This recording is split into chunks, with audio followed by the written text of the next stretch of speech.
धन्यवाद सर्वशक्तिमान परमेश्वर, मैं तेरा धन्यवाद करता हूँ पिता।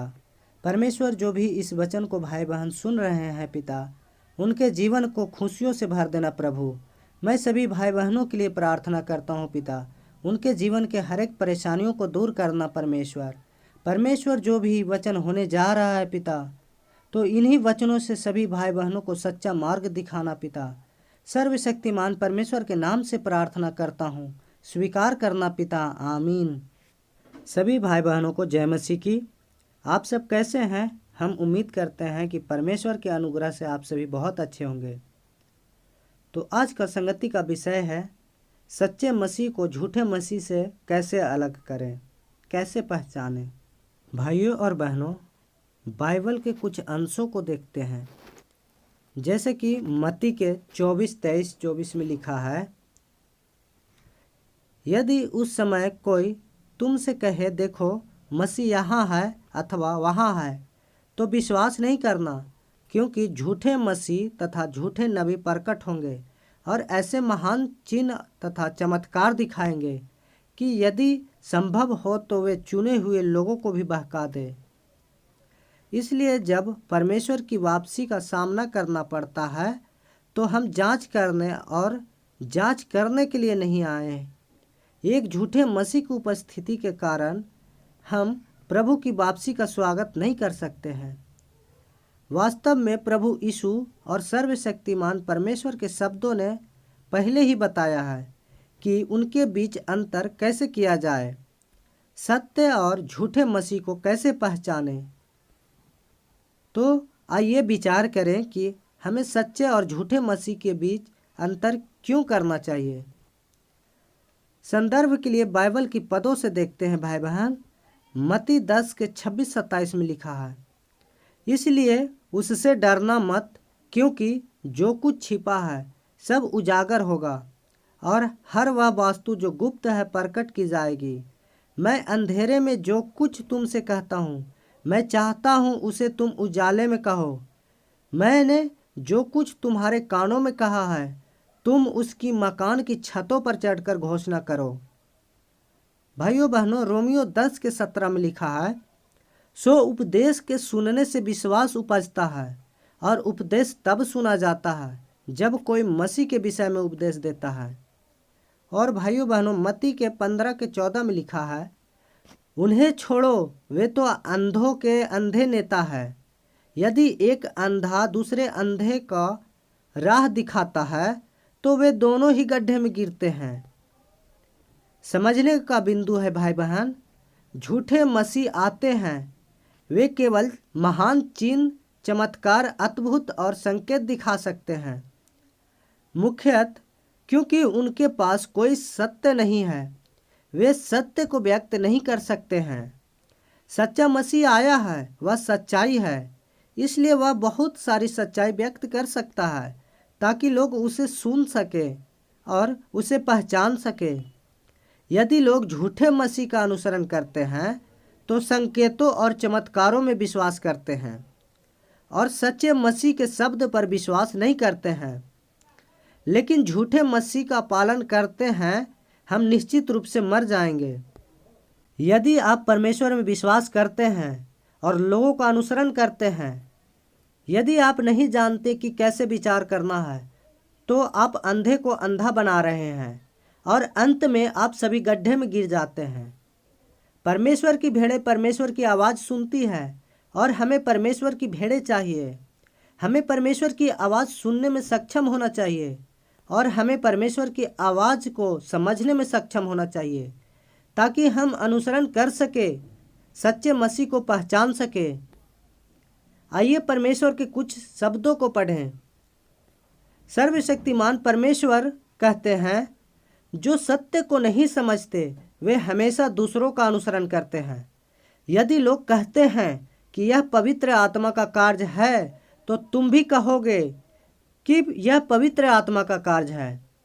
यदि लोग कहते हैं कि यह दुष्ट आत्मा का कार्य है, तो तुम्हें भी संदेह हो जाता है, या तुम भी कहते हो कि यह किसी दुष्ट आत्मा का कार्य है। तुम हमेशा दूसरों के शब्दों को तोते की तरह दोहराते हो और स्वयं किसी भी चीज़ का अंतर करने में असमर्थ होते हो, न ही तुम स्वयं सोचने में सक्षम होते हो। ऐसे व्यक्ति का कोई दृष्टिकोण नहीं होता, वह अंतर करने में असमर्थ होता है। ऐसा व्यक्ति बेकार अभागा होता है। तुम हमेशा दूसरों के वचनों को दोहराते हो। आज ऐसा कहा जाता है कि यह पवित्र आत्मा का कार्य है, परंतु संभव है कल कोई कहे कि यह पवित्र आत्मा का कार्य नहीं है और कि यह असल में यह मनुष्य के कर्मों के अतिरिक्त कुछ नहीं है। फिर भी तुम इसे समझ नहीं पाते, और जब तुम इसे दूसरों के द्वारा कहा गया देखते हो तो तुम भी वही बात कहते हो। यह वास्तव में पवित्र आत्मा का कार्य है, परंतु तुम कहते हो कि यह मनुष्य का कार्य है। क्या तुम पवित्र आत्मा के कार्य की इस निंदा करने वाले में से एक नहीं बन गए हो? इसमें क्या तुमने परमेश्वर का इसलिए विरोध नहीं किया क्योंकि तुम अंतर नहीं कर सके? शायद किसी दिन कोई मूर्ख प्रकट होकर कहे कि यह किसी दुष्ट आत्मा का कार्य है, और इन शब्दों को सुनकर तुम हैरान रह जाओ, और एक बार फिर तुम दूसरों के शब्दों में बंध जाओगे। हर बार जब कोई गड़बड़ी करता है तो तुम अपने दृष्टिकोण पर अडिग रहने में असमर्थ हो जाते हो, और यह सब इसलिए होता है क्योंकि तुम्हारे पास सत्य नहीं है। भाइयों और बहनों, अगर हमारे पास विवेक नहीं है तो क्या हम परमेश्वर के राज्य में प्रवेश कर सकते हैं? समझने का बिंदु है भाई बहन, हमें विचार करने की आवश्यकता क्यों है? केवल यह जानने के लिए कि हम कैसे गारंटी दे सकते हैं कि हम सच्चे मसीह का अनुसरण कर सकते हैं। यदि हम असत्य नहीं हैं तो असली को झूठे के रूप में और झूठे को वास्तविक के रूप में लेना आसान है। इसका परिणाम यह है कि हमारे पास कोई विवेक नहीं है और दूसरों का अनुसरण करेंगे और लोगों का पालन करेंगे। लोगों का अनुसरण करेंगे और अन्य लोगों परमेश्वर का विरोध करेंगे। हम दूसरों का अनुसरण करेंगे परमेश्वर का विरोध करने के लिए, जिससे हम परमेश्वर पर विश्वास करने में विफल हो जाते हैं। यह बहुत महत्वपूर्ण है, और इसलिए सच्चा मसीह क्या है? सर्वशक्तिमान परमेश्वर कहते हैं, देहधारी हुए परमेश्वर को मसीह कहा जाता है, और इसलिए वह मसीह जो लोग को सत्य दे सकता है परमेश्वर कहलाता है। इसमें कुछ भी अतिशयोक्त नहीं है, क्योंकि वह परमेश्वर का सार धारण करता है और अपने कार्य में परमेश्वर का स्वभाव और बुद्धि धारण करता है। जो मनुष्य के लिए अपर्याय है वे जो अपने आप को मसीह कहते हैं परंतु परमेश्वर का कार्य नहीं कर सकते हैं, धोखेबाज हैं। मसीह पृथ्वी पर परमेश्वर की अभिव्यक्ति मात्र नहीं है, बल्कि वह विशेष देह भी है जिसे धारण करके परमेश्वर मनुष्य के बीच रहकर अपना कार्य करता और पूरा करता है। केवल अंत के दिनों का मसीह ही मनुष्य को अनंत जीवन का मार्ग दे सकता है। समझने का बिंदु है भाई बहन, मसीह परमेश्वर का अवतार देह है, अर्थात परमेश्वर मनुष्य में आता है संसार में परमेश्वर के कार्य में आने के लिए। यद्यपि वह बाहर के व्यक्ति की तरह दिखता है, लेकिन उसके पास परमेश्वर की पहचान और सार है। तो भाई बहन, झूठे मसीह कौन है? समझने का बिंदु है भाई बहन, वास्तव में झूठा मसीह क्या है? जो कोई भी मसीह होने का दावा करता है, जो मसीह का कार्य कर सकता है और जो इस बात की गवाही दे सकता है कि वह मसीह है। कुछ झूठे मसीह और बुरी आत्माओं का काम अधिक स्पष्ट है ताकि लोग देख सकें कि उन्हें हमेशा बुरी आत्माओं द्वारा निर्देशित दिया जाता है, और यह कि बुरी आत्माएं अक्सर उनसे बात करती है, इसलिए वे मसीह का नकल करने आती है। कुछ झूठे मसीह हैं जो बाहर से कोई स्पष्ट बुरी आत्माओं को नहीं देख सकते हैं, लेकिन जो लोग देख सकते हैं वह यह है कि वे विशेष रूप से अभिमानी है, जो आश्वस्त नहीं है, हमेशा लोगों को नियंत्रित करना चाहते हैं, हमेशा बाहर खड़े रहना चाहते हैं, दूसरों से ऊपर रहना चाहते हैं, बहुत बड़ा, ताकि वह मसीह जैसा बात कर सके। सच्चे और झूठे मसीह में अंतर कैसे करें भाई बहन? सर्वशक्तिमान परमेश्वर कहते हैं, परमेश्वर देहधारी हुआ और मसीह कहलाया, और इसलिए वह मसीह जो लोग को सत्य दे सकता है परमेश्वर कहलाता है। इसमें कुछ भी अतिशयोक्त नहीं है, क्योंकि वह परमेश्वर के तत्व को स्वयं में धारण किए रहता है और अपने कार्य में परमेश्वर के स्वभाव और बुद्धि को धारण करता है। और ये चीज़ें मनुष्य के लिए अपर्याय है, जो अपने आप को मसीह कहते हैं फिर भी परमेश्वर का कार्य नहीं कर सकते। वे सभी धोखेबाज हैं। मसीह पृथ्वी पर केवल परमेश्वर की अभिव्यक्ति नहीं है, बल्कि वह विशेष देह भी है जिसे धारण करके परमेश्वर लोगों के बीच रहकर अपना कार्य पूरा करता है। यह वह देह नहीं है जो किसी भी मनुष्य के द्वारा प्रतिस्थापित किया जा सके, बल्कि वह देह है जो परमेश्वर के कार्य को पृथ्वी पर अच्छी तरह से करता है और परमेश्वर के स्वभाव को अभिव्यक्त करता है और अच्छी प्रकार से परमेश्वर का प्रतिनिधित्व करता है और मनुष्य को जीवन प्रदान करता है। देर सवेर मसीह का भेष धारण करने वाले का पतन होगा, क्योंकि वे भले ही मसीह होने का दावा करते हैं, किंतु उनमें किन तक मात्र भी मसीह का सार तत्व नहीं होता। इसलिए मैं कहता हूँ कि मसीह की परिमाणिकता मनुष्य के द्वारा परिभाषित नहीं की जा सकता है, परंतु स्वयं परमेश्वर द्वारा उत्तर दिया और निर्णय लिया जा सकता है। सर्वशक्तिमान परमेश्वर कहते हैं, जो देहधारी परमेश्वर है वह परमेश्वर का सार धारण करेगा, और जो देह धारण परमेश्वर है वह परमेश्वर की अभिव्यक्ति धारण करेगा। चूंकि परमेश्वर देहधारी हुआ, वह उस कार्य को प्रकट करेगा जो उसे अवश्य करना चाहिए, और चूंकि परमेश्वर ने देह धारण किया तो वह उसे अभिव्यक्त करेगा जो वह है, और मनुष्य के लिए सत्य को लाने में सामर्थ होगा, मनुष्य को जीवन प्रदान करने और मनुष्य को मार्ग दिखाने में सक्षम होगा। जिस शरीर में परमेश्वर का सार नहीं है, निश्चित रूप से वह देहधारी परमेश्वर नहीं है। इस बारे में कोई संदेह नहीं है। यह पता लगाने के लिए कि क्या यह देहधारी परमेश्वर है, मनुष्य को इसका निर्धारण उसके द्वारा अभिव्यक्त स्वभाव से और उसके द्वारा बोले गए वचनों से अवश्य करना चाहिए। कहने का अभिप्राय है कि वह परमेश्वर का देहधारी शरीर है या नहीं, और यह सही मार्ग है या नहीं, इसे परमेश्वर के सार से तय करना चाहिए। वचन देह में प्रकट होता है के लिए प्रस्तावना से उद्घृत केवल मसीह ही मसीह का कार्य कर सकता है। यदि वह मसीह का कार्य कर सकता है तो वह मसीह है। यदि वह मसीह का कार्य नहीं कर सकता है तो वह मसीह नहीं है। समझने का बिंदु भाई बहन, झूठे मसीह परमेश्वर का काम नहीं कर सकते हैं, और झूठे मसीह के परमेश्वरीय सार के अधिकार नहीं है।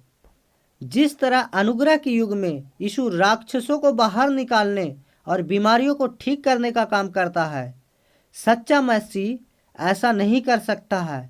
अंत के समय में सर्वशक्तिमान परमेश्वर सत्य को व्यक्त करता है और मनुष्य के कार्य को परिवर्तित और शुद्ध करता है। झूठे मसीह इसकी नकल नहीं कर सकते। सच्चा मसीह सत्य को व्यक्त कर सकता है, अनुग्रह के युग से अधिक सत्य को व्यक्त कर सकता है। अंतिम दिनों में लोगों की आवश्यकताओं के अनुसार सत्य व्यक्त कर सकता है और लोगों को पूरी तरह से शैतान की पीड़ा से बाहर निकाल सकता है। झूठे मसीह सत्य को व्यक्त नहीं कर सकते। विधर्म और पतन फैलाना केवल लोगों को भ्रष्ट और नुकसान पहुंचा सकता है। और लोगों को धोखा देने और परमेश्वर के पुराने काम का अनुसरण करने के लिए बाहरी उपस्थिति का उपयोग कर सकता है। हम देखेंगे कि क्या ये अपने आप को मसीह कहने वाला परमेश्वर का कार्य कर सकते हैं या नहीं। मसीह ही सत्य है, जिस तरह से जीवन है, और हम देखेंगे कि हम सत्य प्रकाशित कर सकते हैं या नहीं। और जो सत्य को प्रकाशित कर सकते हैं वे मसीह है, और जो सत्य को प्रकाशित नहीं कर सकते हैं वे झूठे मसीह हैं। सच्चे और झूठे मसीह की विशेषताओं को देखें। सच्चे और झूठे मसीह की विशेषताओं को देखना क्यों जरूरी है। बाइबल की वचनों से देखते हैं। मत्ती 24 के 23-24 में लिखा है, उन दिनों यदि कोई तुम लोगों से कहे देखो यह रहा मसीह या वह रहा मसीह, तो उसका विश्वास मत करना। मैं यह कहता हूँ, क्योंकि कपटी मसीह और कपटी नबी खड़े होंगे और ऐसे ऐसे आश्चर्य चिन्ह दिखाएंगे और अद्भुत काम करेंगे कि बन पड़े तो वह चुने हुए लोग को भी चमका देंगे। सर्वशक्तिमान परमेश्वर कहते हैं, यदि वर्तमान समय में कोई व्यक्ति उभर कर आता है जो चिन्हों और चमत्कारों को प्रदर्शित करने, पिशाचों को निकालने, चंगाई करने में और कई चमत्कार को करने में समर्थ है, और यदि यह व्यक्ति दावा करता है कि वो यीशु की वापसी है, तो यह दुष्ट आत्माओं की जालसाजी और उसका यीशु की नकल करना होगा। इस बात को स्मरण रखें, परमेश्वर एक ही कार्य को दोहराता नहीं है। यीशु के कार्य का चरण पहले ही पूरा हो चुका है और परमेश्वर फिर से उस चरण के कार्य को पुनः नहीं दोहराएंगे। मनुष्य सोचता है परमेश्वर को अवश्य हमेशा चिन्ह और चमत्कार दिखाना चाहिए, हमेशा चंगा करना और पिशाचों को बाहर निकालना चाहिए, और हमेशा यीशु के ही समान अवश्य होना चाहिए। फिर भी इस समय परमेश्वर इन सब के समान बिल्कुल भी नहीं है। यदि अंत के दिनों के दौरान परमेश्वर अभी भी चिन्ह और चमत्कार को प्रदर्शित करता है और अभी भी दुष्ट आत्माओं को निकालता और बीमारियों को चंगा करता है, यदि वह यीशु के ही समान करता है, तो परमेश्वर एक ही कार्य को दोहरा रहा होगा और यीशु के कार्य का कोई महत्व या मूल्य नहीं होगा। इस प्रकार प्रत्येक युग में परमेश्वर का कार्य के एक ही चरण को करता है। एक बार जब उसके कार्य का प्रत्येक चरण पूरा हो जाता है, तो शीघ्र ही इसकी दुष्ट आत्माओं के द्वारा नकल की जाती है और शैतान द्वारा परमेश्वर का करीब से पीछा करने के बाद परमेश्वर एक दूसरा तरीका बदल देता है। एक बार परमेश्वर अपने कार्य का एक चरण पूर्ण कर लेता है, तो इसकी दुष्ट आत्माओं द्वारा नकल कर ली जाती है। तुम लोगों को इस बारे में अवश्य स्पष्ट हो जाना चाहिए। वचन देह में प्रकट होता है। मैं आज परमेश्वर का कार्य को जानना। सर्वशक्तिमान परमेश्वर कहते हैं, कभी भी परमेश्वर का कार्य मनुष्य की धारणाओं के अनुरूप नहीं होता है, क्योंकि उसका कार्य हमेशा नया होता है और कभी भी पुराना नहीं होता है। नहीं वह कभी पुराने कार्य को दोहराता है, बल्कि पहले कभी नहीं किए गए कार्य के साथ आगे बढ़ जाता है। वचन देह में प्रकट होता है। परमेश्वर का काम दोहराया नहीं जाता है, हमेशा नया और कभी पुराना नहीं होता है। झूठे मसीह के पास कोई सच्चाई और वास्तविकता नहीं है और केवल संकेत और चमत्कार दिखाकर लोगों को धोखा देने के लिए परमेश्वर के काम की नकल कर सकते हैं। सच्चे मार्ग की जांच करने के लिए सर्वशक्तिमान परमेश्वर के वचनों को पढ़ना चाहिए। सर्वशक्तिमान परमेश्वर के वचनों को पढ़ने के बाद तब आप जान पाएंगे कि क्या सर्वशक्तिमान परमेश्वर सत्य को व्यक्त करता है या नहीं, क्या वह परमेश्वर की वाणी है या नहीं। यदि यह पुष्टि की जाती है कि यह सत्य और परमेश्वर की आवाज़ है, तो तुम निश्चित हो सकते हो कि यह परमेश्वर का प्रकटन और कार्य है। यदि तुम इसके बारे में निश्चित हो, जब शैतान अधिक नकारात्मक और झूठे शब्दों को बोलता है, तो क्या तुम अभी भी उन पर विश्वास कर सकते हो? तुम वास्तव में किसे मानते हो? क्या तुम मानते हैं कि परमेश्वर का वचन सत्य है या शैतान का वचन सत्य है? यह वह चुनौती है जिसका सामना मनुष्य को करता है। यदि किसी व्यक्ति के पास वास्तव में तर्क संगतता है तो उसे कैसे चुनना चाहिए? परमेश्वर की वचन ही सत्य है। क्या महान लाल अजगर सच्चाई को व्यक्त कर सकता है? नहीं, यह केवल बकवास बात कर सकता है, अफवाहें बना सकता है और झूठ बता सकता है। यह केवल तुम्हें भ्रमित कर सकता है और तुम्हें सच्चे मार्ग से दूर रख सकता है। तुम इस पर विश्वास क्यों करते हो? जब मनुष्य चुनना चाहता है तो उसे पहले सच्चाई का चयन करना चाहिए। जिसके पास सत्य है मैं उसे स्वीकार करूँगा। जो कोई भी मुझे बचाने, मुझे शुद्ध करने और मुझे परिपूर्ण करने के लिए सत्य व्यक्त कर सकता है, मैं उसे स्वीकार करूँगा। भाइयों और बहनों, महान लाल अजगर का मतलब है शैतान। यदि आप मुझे शुद्ध करने के लिए सत्य को व्यक्त नहीं कर सकते तो मुझे नहीं बचा सकते। तो आप सो कहते हैं वह सब बकवास है, मुझे इसके एक शब्द पर विश्वास नहीं है। आपकी बात सुनना बेकार है। क्या यह इसके बारे में नहीं है? कुछ लोग शैतान की बातें सुनने के आदी हैं। जब वे शैतान की बात सुनते हैं तो क्या होता है? जब सच्चा परमेश्वर आता है तो तुम उससे छूट जाते हो। जब सच्चा परमेश्वर आता है तो तुम स्वीकार नहीं करते हो। न मानने का परिणाम क्या है? परमेश्वर पर विश्वास न करने का परिणाम सत्यानाश और मृत्यु है। यदि आप सच्चे और झूठे मसीह को समझना नहीं जानते हैं और इन सच्चाइयों को नहीं समझते हैं तो आप आसानी से दूसरों का अनुसरण करेंगे और झूठे मसीह का पालन करके धोखा खाएंगे। यदि आप गलत से चलते लोगों के अनुसरण करते या झूठे मसीह का पालन करते तो इसका परिणाम क्या है? परिणाम सर्वशक्तिमान परमेश्वर कहते हैं। अंत के दिनों में मसीह मनुष्य के लिए परमेश्वर के राज्य में प्रवेश करने का माध्यम है जिसकी अवहेलना कोई भी नहीं कर सकता। मसीह के माध्यम बिना कोई भी परमेश्वर के द्वार पूर्णता को प्राप्त नहीं कर सकता।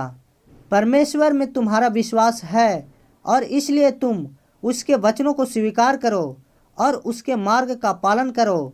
बिना सत्य को प्राप्त किए या बिना जीवन के प्रावधान को स्वीकार किए तुमको सिर्फ अनुग्रह प्राप्त करने के बारे में सोचना नहीं है। मसीह अंत के दिनों में आता है ताकि वे सभी जो सच्चाई से उस पर विश्वास करते हैं उन्हें जीवन प्रदान किया जाए। उसका कार्य पुराने युग को समाप्त करने और नए युग में प्रवेश करने के लिए है और यही वह मार्ग है जिसे नए युग में प्रवेश करने वाले को अपनाना चाहिए। यदि तुम उसे पहचानने में असमर्थ हो और उसकी भर्त्सना करते हो, निंदा करते हो और यहाँ तक कि उसे पीड़ा पहुँचाते हो तो तुम अनंत समय तक जलाए जाते रहने के लिए निर्धारित कर दिए गए हो और तुम कभी भी परमेश्वर के राज्य में प्रवेश नहीं कर पाओगे। यदि हम सर्वशक्तिमान परमेश्वर सच्चे मसीह की आगमन को नहीं जानते हैं और पालन नहीं करते हैं लेकिन पादरियों और बड़ों की अफवाहों को सुनते हैं और सर्वशक्तिमान परमेश्वर के कार्य की निंदा करते तो हम न केवल स्वर्ग के राज्य में प्रवेश करने का अवसर याद करेंगे लेकिन सच्चे परमेश्वर की निंदा भी करते हैं जो एक विफलता है। हालांकि दुनिया में कई झूठे मसीह और झूठे भविष्यद्वक्ता है, उनमें से कोई भी सच को प्रकाशित नहीं कर सकता। एक छोटा सा स्क्रॉल खोल सकता है और क्या कुछ ऐसा प्रकाशित कर सकता है जिसकी दुनिया में 7 बिलियन लोग जांच कर सकते हैं। यह सबसे महत्वपूर्ण बिंदु है। क्या आप स्पष्ट हैं भाइयों और बहनों? समझने का बिंदु केवल सच्चे मसीह का पालन करने से ही आप परमेश्वर के राज्य में प्रवेश कर सकते हैं और परमेश्वर का उद्धार प्राप्त कर सकते हैं। यदि आप सच्चे मसीह को अस्वीकार करते हैं तो आप एक जघन्य पाप करेंगे। परिणाम एक ऐसी वास्तु होगी जो हमेशा के लिए जल जाएगी और आप कभी भी परमेश्वर के राज्य में प्रवेश नहीं कर सकते हैं। आमीन भाई बहन। आज का वचन इतना ही। परमेश्वर से जुड़े रहने के लिए ट्रू क्रिस्ट चैनल को सब्सक्राइब कर लीजिए और घंटी को दबा दीजिए कि जो भी अगर वचन आए तो सबसे पहले आप तक पहुंच सके। धन्यवाद।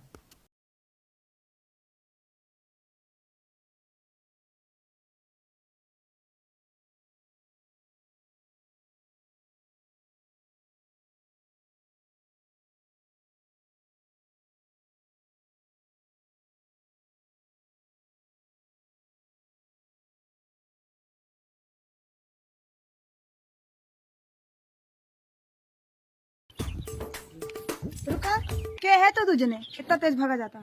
बोल दे ये हमारे हस्बैंड है, मैं इनके वाइफ है। का? ये हमारे हस्बैंड है ना, मैं इनके वाइफ है। ये हमारा हैंडपंप है ना, इनके पाइप है।